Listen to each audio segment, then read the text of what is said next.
విశాఖలో ఇద్దరు పాత నేరస్తులను రోబో పట్టించింది. ఇటీవల రైల్వే శాఖ ఏఐ టెక్నాలజీతో railway robo cop ASC Arjun పేరిట రోబోను అందుబాటులోకి తీసుకొచ్చారు. పాత నేరస్తులు, ఇతర అనుమానితులు సమాచారం నిక్షిప్తం చేసుకునే ఈ రోబో తాజాగా వైజాగ్ రైల్వే స్టేషన్లో రాయగడ ప్రాంతానికి చెందిన ఇద్దరు నేరస్తులను గుర్తించింది.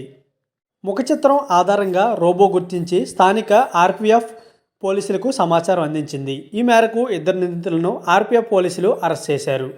రోబో అర్జున్ సేవలు మొదలైన తర్వాత తొలిసారిగా ఇద్దరు పాత నేరస్తులను గుర్తించడంపై పోలీసు వర్గాలు హర్షం వ్యక్తం చేస్తున్నాయి. విశాఖపట్నం రైల్వే స్టేషన్లో నిఘా మరియు పెట్రోలింగ్ కోసం ఈ ఏఎస్సి అర్జున్ను నియమించారు. ఈ రోబోలో పాత నేరస్తుల యొక్క డేటా అంతా నిక్షిప్తమై ఉంటుంది. విశాఖపట్నం రైల్వే స్టేషన్ మీదుగా ఎవరైనా పాత నేరస్తులు తప్పించుకొని వెళ్తే ముఖ చిత్రం ఆధారంగా ఈ రోబో గుర్తిస్తుంది. దీనిలో భాగంగానే ఈరోజు ఇద్దరు పాత నేరస్తులను గుర్తించడం జరిగింది. వెంటనే ఆర్పీఎఫ్ పోలీసులకు అందిస్తే సీసీటీవీ ఫుటేజ్ ఆధారంగా సిబ్బంది వెంటనే స్పందించి పాత నేరస్తులను పట్టుకున్నారు. ఈ ఇద్దరు నేరస్తులు టికెట్ లేకుండా ప్రయాణించడం, పైగా పాత నేరం ఉండడంతో వెంటనే పోలీసులు అరెస్ట్ చేశారు. ఇద్దరు నేరస్తులు టికెట్లు లేకుండా ప్రయాణించడంపై వారిపై రైల్వే చట్టం 1989 సవరణ 2003 నిబంధనల ప్రకారం చర్యలు తీసుకున్నారు.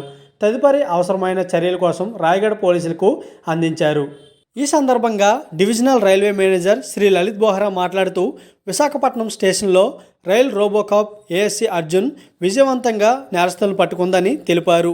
విశాఖపట్నం స్టేషన్లో ఏఐ ఆధారిత నిఘా ద్వారా మరింత సాంకేతికత పుంజుకొని నేరస్తులు సైతం పట్టుకుంటామని అంటున్నారు.